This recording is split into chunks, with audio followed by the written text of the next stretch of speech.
నమస్తే, welcome to మిత్ర Telugu TV. Gudivada 1వ 36వ వార్డు వాలంటీర్లు వైఎస్ఆర్సీపీ నాయకుల మీద ఫిర్యాదు చేశారు.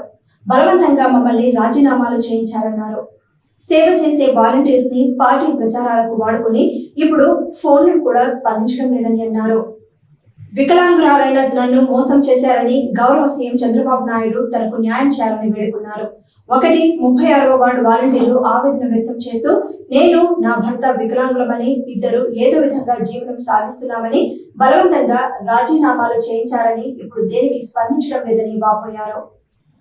మా యొక్క పరిస్థితి చూసైనా మీరు దయచేసి ఒక్కసారి మా యొక్క ఆవేదన వింటారని చెప్తున్నాను. ఏంటంటే అయ్యా, మేము వాలంటరీలుగా 5 సంవత్సరాలు మేము ఏ పరిస్థితిలో ఉన్నా సరే నేను బండి మీద వెళ్ళి ప్రతి ఇంటికి వెళ్ళి ప్రతి పథకాన్ని గురించి మేమైతే చెప్పాము. రాజీనామా మేము చేయము అన్నా సరే మా యొక్క ఇన్ఛార్జీలు ఎవరైతే ఉన్నారో వాళ్ళు వచ్చి రాజీనామా చేయాలి, తప్పదు, మీరు చేస్తేనే ఎదుటి వాళ్ళు కూడా చేస్తారు అని 4-5 సార్లు వచ్చారండి.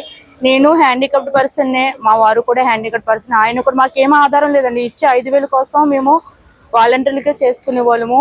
వాళ్ళు ఏమన్నారంటే, మీరు రాజీనామా చేస్తే 2 months శాలరీ ఇస్తామన్నారు. నా పరిస్థితి, నేను హ్యాండిక్యాప్డ్ ఉన్న యాక్సిడెంట్ అయింది కాబట్టి ఇప్పుడు ఈ కాళ్ళు కూడా నాకు ఏం నడవనివ్వట్లేదండి. ఒకప్పుడు కర్రపట్టి నడిచేదాన్ని, ఇప్పుడు అది కూడా లేదు. రాజీనామా చేస్తే మీకు శాలరీ ఇస్తాము, తర్వాత మన పార్టీ వస్తుంది, మిమ్మల్ని తీసుకుంటాము అన్నారండి.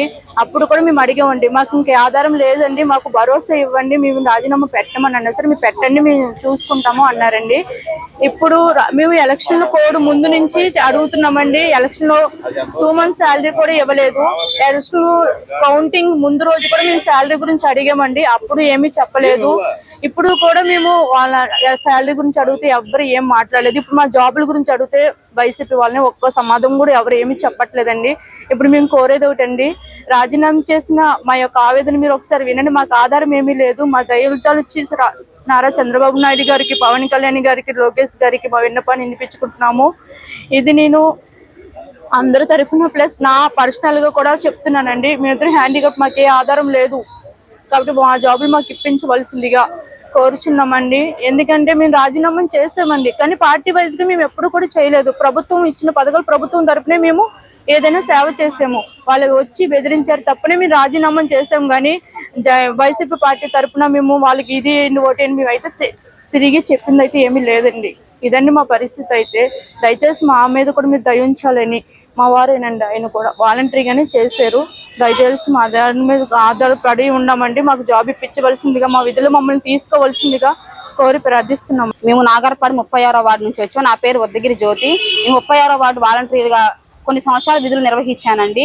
అయితే రీసెంట్ గా ఏం జరిగిందంటే, పార్టీ ఎప్పుడైతే ఎలక్షన్ కూడా వదిలాడో మా ఇంటికి వచ్చి పార్టీ ఇన్ఛార్జీలు, కన్వీనర్లు, గృహసారథులు మాకు 1కి 10 సార్లు ఫోన్లు చేసి, మీరు జాబ్ రిజైన్ చేయండి, మా పార్టీ అధికారం రాగానే మీ జాబ్ మీకు ఇస్తాము, మీకు ఎటువంటి భరోసా ఉండదు, మన పార్టీ రాగానే మీకు అప్పు చెప్తాం, మీ జాబ్ మీకు ఉంటది, లేదు పక్షంలో మేము ఏదో ఒకటి మీకు చూస్తాము అని అన్నారు. కానీ ఈ రోజు పరిస్థితి ఏం జరిగిందంటే, మేము ఒకళ్ళు ఇంటికి వెళ్తేనండి, ఇదిగో కూర్చొని వస్తామని మమ్మల్ని ఇటు చూసి అటు పరిగెట్టి వెళ్ళిపోతున్నారండి. మేము అక్కడ గంటలు కూర్చొని ఉన్న రోజుల పరిస్థితి కూడా జరిగింది. కనీసం మేము 1 నెల శాలరీ కూడా పొందలేదండి రిజైన్ చేసినాక. మాకు చాలా అన్యాయం జరిగింది. మేము ఈ రోజు చెప్పదలసింది ఏంటంటే, మేము ఇన్నాళ్ళు విధుల్లోకి వచ్చాము, మేము ఇంత అందరికీ న్యాయం చేసాము, మేము చేసిన వాలంటరీ జాబ్ మేము న్యాయం చేశాము. మాకు ఇట్లా వైసీపీ కార్యకర్తలు మాకు అన్యాయం చేసి బలవంతంగా మాతో రాజీనామా చేపించారు. దానికోసం అని చెప్పి ఈ రోజు మేము గౌరవనీయులైన ముఖ్యమంత్రి అయిన నారా చంద్రబాబు గారు ఒకటే చెప్పదలుచుకున్నామండి, మేము ఇన్నాళ్ళు జాబు చేసాము, మేము అన్యాయంగా వైసీపీ పార్టీ వాళ్ళు మమ్మల్ని నమ్మించి మా ఇంటికి వచ్చి నైట్ 10కి 11కి వచ్చి కూర్చొని మాతో మాట్లాడి మాతో రాజీనామా చేయించారు. కావాలని ఇలా చేయించారు. మేము ఇక వాళ్ళ టార్చర్ తట్టుకోలేక ఆఖరి మాకు వీడియో కూడా పెట్టారండి. మేము ఇచ్చిన జాబులు మేము తీసుకుంటున్నాం, ఈ రోజు మీకు ఇవ్వడానికి అభ్యంతరం ఏంటి, మేము ఇచ్చాం, మా పార్టీలో మేమే పెట్టింది ఈ వ్యవస్థ, మరి మా జాబులు మాకు ఇచ్చేయమంటే మీరు ఎందుకు ఎవరు అని అడుగుతున్నారండి. దానికి ఆ వాళ్ళతో మాటలు పడాల్సిన అవసరం మాకు ఎందుకు? నైట్ 10 దాకా మా ఇంటికి దేనికి రావాలండి? ఎవరైనా సరే ఈ టార్చర్ తట్టుకోలేక మేము రిజైన్ చేసామండి. కానీ ఈ రోజు మేము వెళ్తుంటే, వాళ్ళ ఇళ్ళకి వెళ్తుంటే మాకు ఎటువంటి సమాధానము లేదు, ఎటువంటి రెస్పాండ్ లేదు.